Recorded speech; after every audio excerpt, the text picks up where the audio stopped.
मैं ऑफिस में आते ही एक कप चाय ज़रूर पीता हूँ। इस रोज़ अभी मैंने पहला घूंट ही भरा था कि इत्तला मिली कि कोई साहब से मिलना चाहते हैं। मैंने कहा भिजवा दीजिए।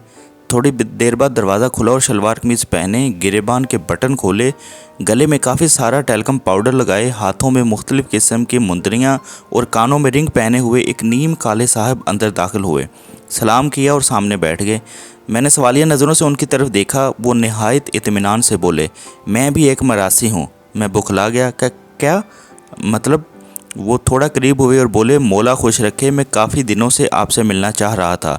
सुना है आप भी मेरी तरह, मेरा मतलब है आप भी लोगों को हंसाते हैं। मैंने जल्दी से कहा, हाँ, लेकिन मैं मरासी नहीं हूँ। अच्छी बात है, वो इत्मीनान से बोला। मैंने भी कभी किसी को अपनी हकीकत नहीं बताई। मेरा खून खोल उठा। अजीब आदमी हो तुम। तुम्हें लगता है मैं झूठ बोल रहा हूँ? ये देखो मेरा शनाख्ती कार्ड। हम यूसुफ जई हैं। वो कार्ड देखते ही चहका। मौला खुश रखे, वही बात निकली ना। मेरा दिल चाहा कि उछलकर उसकी गर्दन दबोच लूं, लेकिन कमबख्त का डील डोल अच्छा था, इसलिए मैंने खुद को काबू में रखा और आने का मकसद पूछा। इसने मुहतात नज़रों से इधर उधर देखा, फिर टेबल पर आगे को झुक कर बोला, मुझे नौकरी चाहिए। मैं पहले चौंका, फिर गुस्से से भड़क उठा। ये कोई कमर्शियल थिएटर का दफ्तर नहीं है। तुमने कैसे सोच लिया कि यहाँ मरासी भर्ती किए जाएंगे? वो कुछ देर मुझे घूरता रहा, फिर अपनी मुंदरी घुमाते हुए बोला, यहाँ न सही किसी दूसरे दफ्तर में ही काम दिलवा दें। मैं कोई सख्त जवाब देने ही वाला था कि अचानक मेरे जहन में एक अछूता ख्याल आया और मैं मुस्कुरा उठा। ऑफिस बॉय से उसके लिए भी चाय लाने के लिए कहा और ख़ुद उठकर उसके साथ वाली कुर्सी पर आकर बैठ गया। उसकी आंखों में उलझन सी उतर आई। मैंने इसके कंधे पर हाथ रखा और कहा, सुनो, तुम्हें बहुत अच्छी नौकरी मिल सकती है अगर तुम मुझे हंसा के दिखा दो। वो होंकों की तरह मेरा मुंह देखने लगा। मैंने उसकी हालत का मज़ा उठाते हुए उसे ज़ोर से हिलाया। हेलो, होश करो, बताओ ये चैलेंज कबूल है? उसने कुछ देर फिर मुंदरी घुमाई और नफ़ी में सर हिला दिया। मैं हैरान रह गया। वो मरासी होने के बावजूद मुझ जैसे अच्छे खासे मुअज़्ज़ज़ इंसान से हार मान रहा था। मैंने वजह पूछी तो उसने अजीब सा जवाब दिया, मैंने लोगों को हंसाना छोड़ दिया है। मैं उछल पड़ा, ये कैसे हो सकता है? उसने लंबा सांस लिया और बेजारी से बोला, लोग अब हंसना छोड़ चुके हैं। मैंने एक ज़ोरदार कहका लगाया, ये तुम्हारी गलत फहमी है। दुनिया आज भी हंसती है, मज़ाहिया तहरीरें पढ़ती है, मज़ाहिया ड्रामे देखती है, जुगतें पसंद करती है।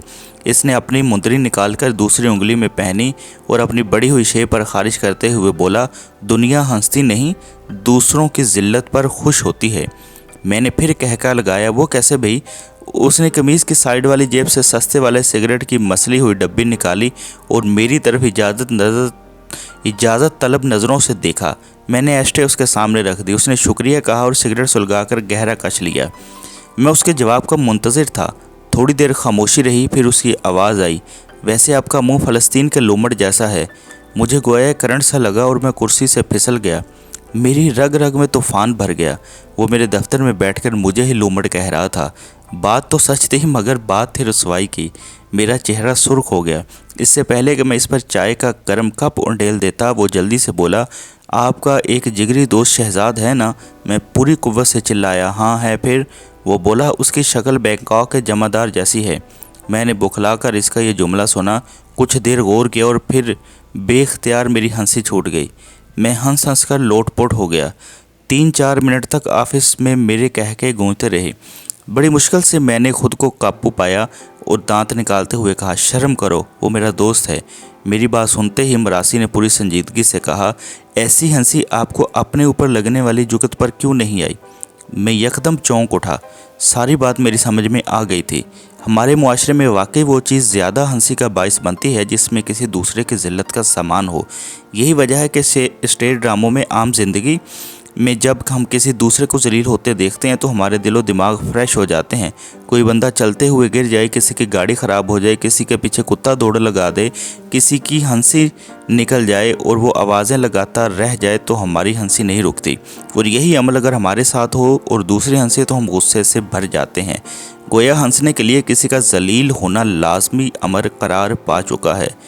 लिहाजा आज से हम तहैया करते हैं कि हम दूसरों की ज़िल्लत पर नहीं हंसेंगे, बल्कि उनकी मदद करेंगे ताकि वो भी एक आसान ज़िंदगी गुजार सकें। उम्मीद करता हूँ कि आपको ये वीडियो ज़रूर पसंद आई होगी और आप इसे अपने दोस्तों के साथ भी ज़रूर शेयर करेंगे। अल्लाह पाक मेरा और आप सबका हामी नासिर हो। अल्लाह हाफिज़।